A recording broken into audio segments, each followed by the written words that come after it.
Before we start, I kind of want to go over in regards to our age groups. We have the early start, which is birth until 3 years old. And then we have school age, which is 3 to 13 years old. And then we have transition services from 14 to 21 years old.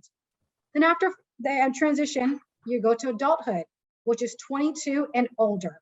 So I just want to kind of get an idea that how everything works with North LA Regional Center and how the progression continues to provide ongoing case management as your son and daughter gets older.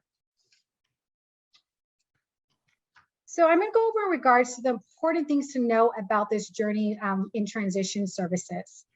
There's a lot of things to get excited about. This is an important time for your son and daughter. However, though, I know it's a very fearful time because it's something new. There's something new. This is a new opportunity for you to understand that the Regional Center is going to be with you throughout the entire process. We have a lot of services to offer to make sure we enhance the important developmental skills and help prepare your son or daughter for adulthood. For example, how to get dressed independently, how to prepare and take a bath, how to brush their teeth, how to make easy and simple meals, how to stay safe in the community, how to help at home with household chores, and how to make and engage in appropriate and healthy relationships in the community. I'm going to go over other additional common services with North LA Regional Center. Respite, daycare, personal assistance, adaptive skills, behavioral intervention services, social skills training, and independent living skills.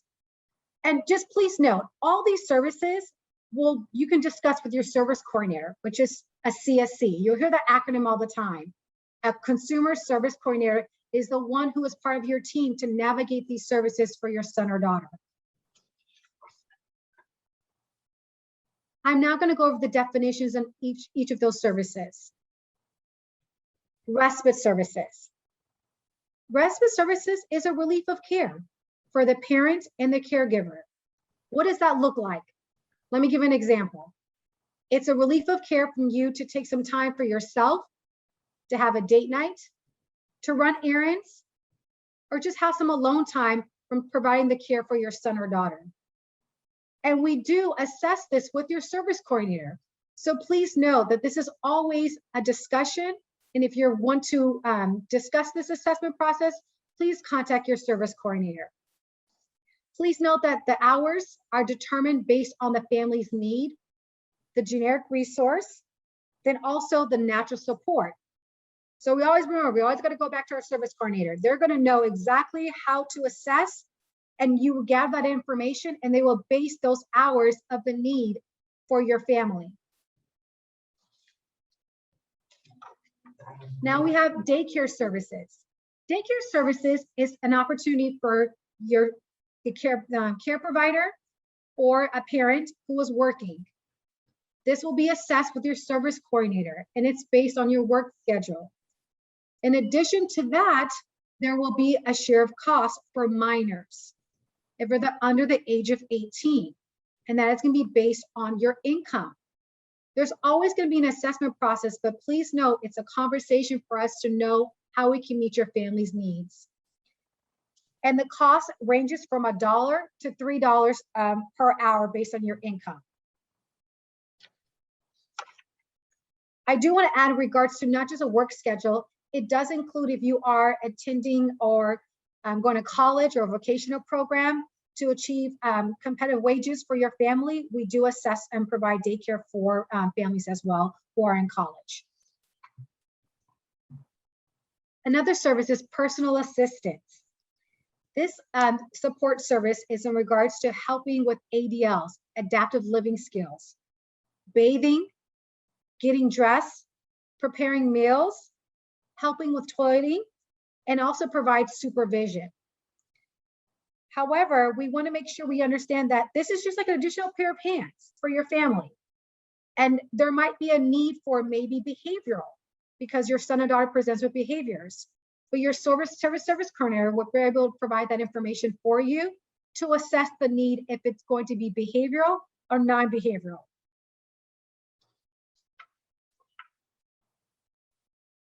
Adaptive skills training. Adaptive skills training is in regards to learning to cook, household chores, managing money, self-awareness in the community, emergency preparation, making and engaging relationships in the community, and making healthy decisions. Also, we want to make sure that parents reinforce the child's learning of those skills. The service is typically needed when a parent tries to teach a child, I would say, I'm not going to say child, your son or daughter, in regards to adapting to their community and also their household.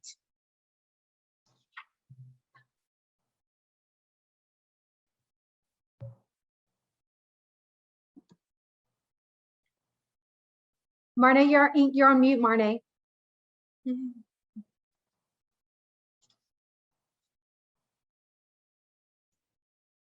I'm sorry. Now I will introduce behavioral services, like which one actually North LA County Regional Center can provide. Behavioral intervention services, we are like using applied behavioral analysis, ABA. They work with you to develop a successful program to teach your child the skills he or she needs while decreasing behaviors that interfere with your child's learning and social relationships. Applied behavioral analysis teaches your child decrease maladaptive behaviors and learn life skills through intervention. Like examples can be steaming, self-injurious behavior, running away, destroying property, hitting, biting actually others, pulling hair, oppositional behaviors, and examples of those behaviors actually that can be changed through behavioral intervention. They are repetitive behaviors. With behavioral plan, your behaviorist and board certified behavioral analysis can teach new behaviors, new skills, change behaviors, and by implementing positive reinforcement, teach parents to reinforce and recognize positive changes. So this behavioral plan actually helps parents actually to decrease maladaptive behaviors and replace by positive behaviors. Also behavioral services. NLCRC offers a behavioral orientation and group parent education, which is 16 hours course that teaches basic behaviors intervention strategies. Assessing your private insurance is must, and medical or actually your health plan required to provide behavioral services. NLCRC usually takes over actually when customers are 21 years old. But in some circumstances where it's actually they're difficult to serve and there's actually getting denial letter from health insurance, NLCRC is taking over and providing behavioral services. Also, we actually can provide, we as actually agency, we can provide a dispute trial training that's actually for early intensive treatment and intensive behavioral services actually for kids like before 21 or like after 21. Like also we're providing in-home parent education. Next, actually, social skills training. Social skills training teaches people how they can better communicate their feelings, emotions, thoughts, and needs to others. It also teaches them how they can better respond to other people's feelings, thoughts, and needs. Social skills might include things like initiating conversation, eye contact, making friends, recognizing social cues. Services are needed when parents are observing that their child is having difficulty making friends and interacting with peers and actual family members. That's very important service actually, and usually like we're providing when, let's see, when they're graduating adaptive skills services, and that's very important. ILS service is going to be the next. ILS help with cooking, cleaning, shopping, meal preparation, and when actually your kids are ready to move and be independent, live actually independently, then ILS services is actually very like necessary because they're teaching actually skills have to live independently and again, like have to make appointment, have to do banking, have to do money management, and all these services actually very important. Next, determination of level of care. Usually we're providing services three different levels. That's going to be LVN level, behavioral level, and ADL or non-medical actually services. How we can actually determine now like what level of services we can provide. For example, if a customer has some medical issue like medication, which one have to be monitored, or G-tube, or actually there is seizures, which one actually like, again, like with PRNI medication. So basically gathering all this information and providing to our clinical department, and after actual recommendation, we're putting services in place. Your child can get actually, depend of the level actually of care, they can actually get LVN level support or CNA support, and they are usually being monitored by a registered nurse. Behavioral level services also, if your child has actually like intensive behaviors, receiving behavioral plan, ABA, then regional center can provide behavioral level support. That can be behavioral level daycare, behavioral level actually personal assistance or attendant care, or behavioral level respite. And basically with providing these services, that professional trained staff who actually has behavioral background, they can actually provide behavioral level support. And for non-medical or ADL, which one actual acronym for, like that's acronym is adaptive daily living level, there is no need for specialized care. And basically we're providing, for example, if you need actual extra support with your child, like let's see, like moving from wheelchair, like changing the diapers, helping with actually like how, like, you know, household or chores. So that's actually personal assistant with ADL on ADL level. Now I think I'm actually going to introduce Ingrid. Thank you, Marne. Now here's the big part. This is what you guys are all here for. You want to know, what is transition planning? Now, transition planning is really for that time. Well, what happens after life, after high school? As we go through school, as you're dealing with your teachers and you're going to these IEP meetings, please note, Regional Center Service Coordinator is able to assist you with that IEP meeting. What are we looking for when we're talking about transition services? This is the time that your Regional Center Service Coordinator and your school, we talk about what are your hopes, dreams, and desires? What does that job looks like?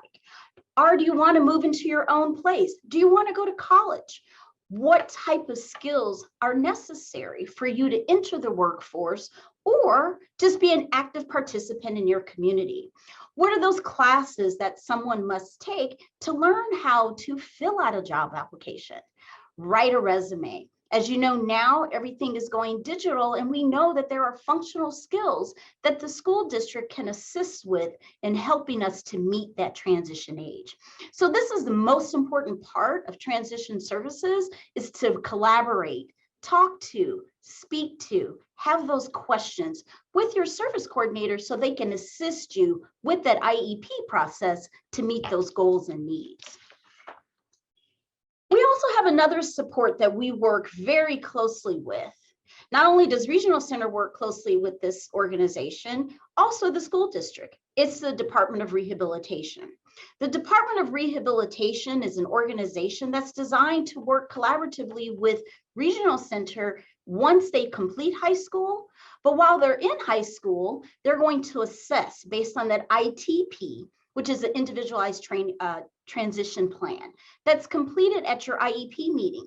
We're going to talk about what kind of work, what type of support, what does that job look like? Are you able to participate in a job training program? What are the questions that you may need to ask the providers at both your school, which is your transition IEP coordinator, as well as the DOR that is assigned to that school to help you. But parents, this is the most important thing about working and participating with DOR. It's about Social Security benefits.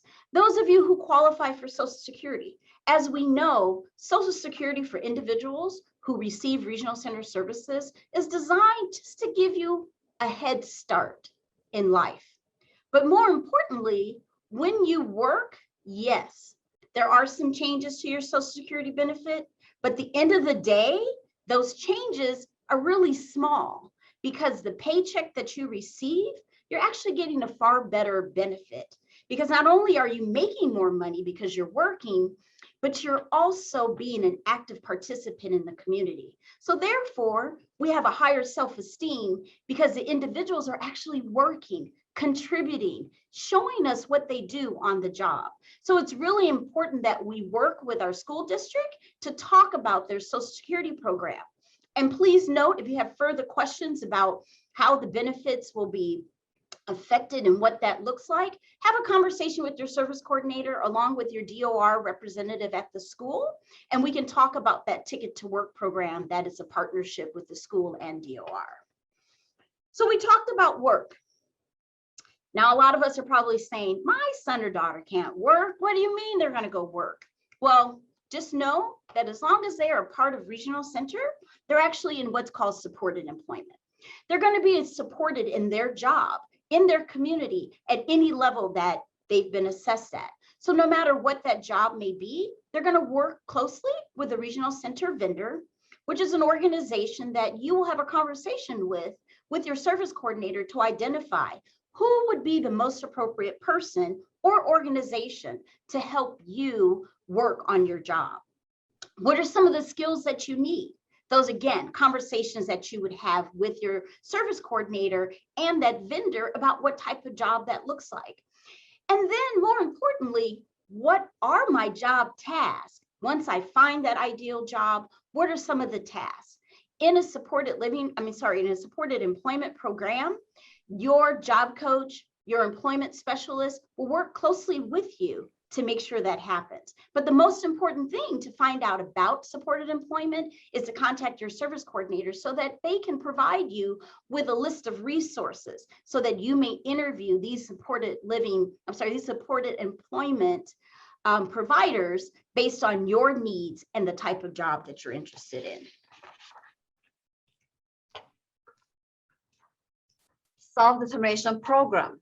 This is very exciting program. I want to actually let you know. So effective July 1st, 2021, this program can actually, everybody can actually enter to this program if you choose that. So self-determination program allows participants the opportunity to have more control in developing their service plan and actually selecting service providers to better meet their needs. So next informational meeting gonna happen actually September 6th, that's gonna be in English, and September 20th, that's gonna be in Spanish. So also we have monthly informational meetings and orientation. You can find this information on our website, nlacrc.org, under self-determination. You're gonna actually check, or if you want more information, please contact your CSC service coordinator, and they can actually provide you more information and guide you through actually this process. I just want to give some updates. What is self-determination? You have an individual budget from which you can actually buy the services, which one you like, choose providers, which one you want to work with. And again, you can actually decide where you actually want to go in the community, select who you spend time with, who you will have actually work with, and freedom. That means you can plan your own schedule, you can plan your own life and make your own decision. You can have authority, like you can actually decide how to spend the budget, but actually amount to provide to your actually employees. And again, you can negotiate the budget. So the rate actually when you're hiring your own personnel, you can support, choose your own actually person. For example, let's see, you have actually somebody who you know, and that's BCBA, and who can provide actually very good support to your child. But since they're not vendor with us, that's actually again, that takes time until they're going to get vendorization, or sometimes the people actually they don't want to get vendorization. So you can hire that person through self-determination to support your child, or same actual other services. Responsibility. You have a lot of responsibility with this program, but also the beauty is you can make your own decision. And confirmation, you can make decision in your life by designing the services that actually really rely on you and really fits actually your needs. This is about self-determination.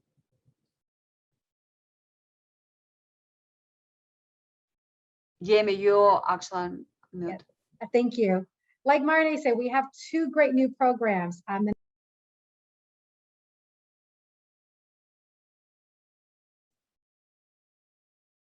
Yemi, you're back on mute. Can you please unmute yourself? Okay, I apologize, everyone.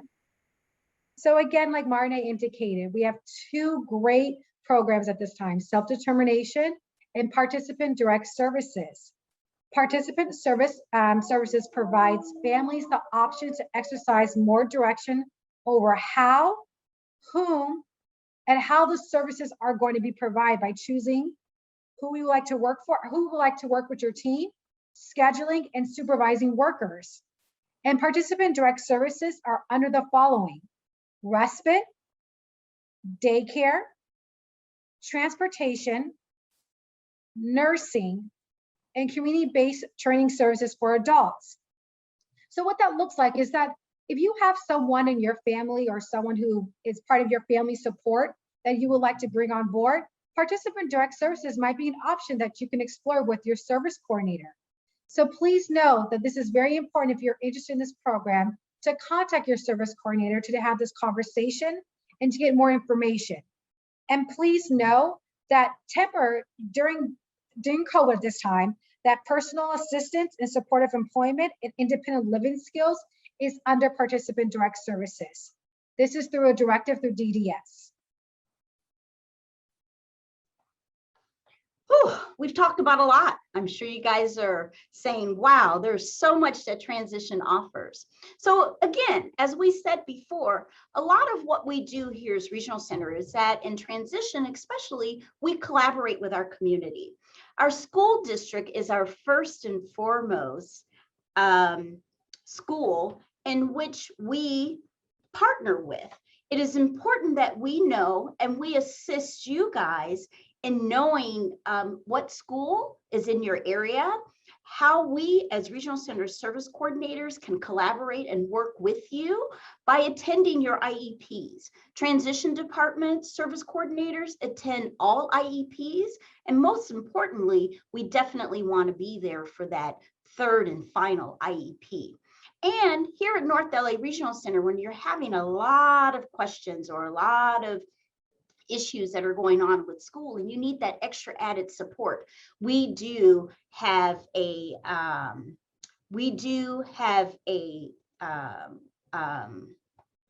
educational advocate who can come and assist you with some of those questions and concerns that you might have in regards to developing transition services for your IEP meeting. Now, based on the law, Regional Center is a payer of last resort. And what that means, families, is that we must access all what we call generic resources in the community. Our service coordinators are very versed on what generic resources are. The definition for generic resources is that it really is the legal responsibility of the individual. And we have to do it because Regional Center's Lanterman Act states that Regional Center, as payer of last resort, we have to demonstrate that we have accessed all generic and public funds before Regional Center. So what does that mean? We have to talk to the school district. We have to access our insurance. We have to go through in-home supportive services, IHSS, the Social Security Administration, as well as the Department of Rehabilitation. So for more information about how and what supports you may need to access generic resources, please contact your service coordinator. Last but not least, Regional Center, just so that you know, your son or daughter is now 21, 22, they have left the school, they enter adulthood, but know that Regional Center is a service that lasts for a lifetime. Up next is your adult services, and as transition service coordinators, it is our responsibility to ensure that you have the initial service to transition from life after high school. Next slide. We have resources for you. As we stated before, our service coordinators here at North LA Regional Center, we do go by the facts and we follow the Lanterman Act. So here, just for your reference, we have web resources that we use, and we can also pass that on to you. There's great information to help you as families so that you know what's going on in our regional center system. As you know, the regional center system changes daily. As we know, life changes daily. So we try to keep everyone abrupt as to what's going on.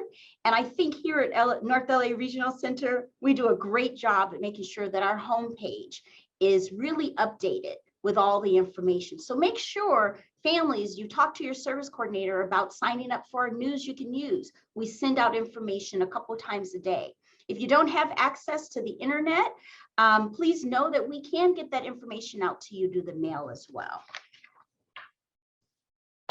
Thank you. Thank you, Ingrid.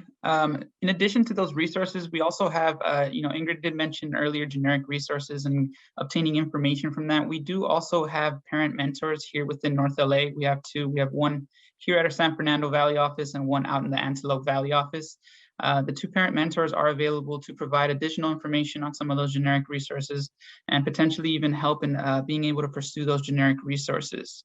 So out here in the San Fernando Valley, we have Victoria Gerard, and in the Antelope Valley, we have Celine Salceda. Their information can be found here. In addition to that, I believe the PowerPoint will be available on our home website. So if you do want to reach out to one of our parent mentors to receive additional information, or maybe need some assistance in pursuing a generic resource, please feel free to reach out to them. Their work hours are found on the slide here, so you guys can definitely reach out to see whether or not they're able to help you or assist you or provide you with additional information on those resources. So with that being said, we've reached the end of our presentation. I'd like to say thank you to everybody for assisting. Thank you to the transition supervisors for assisting with this PowerPoint presentation and the great presentation that they provided.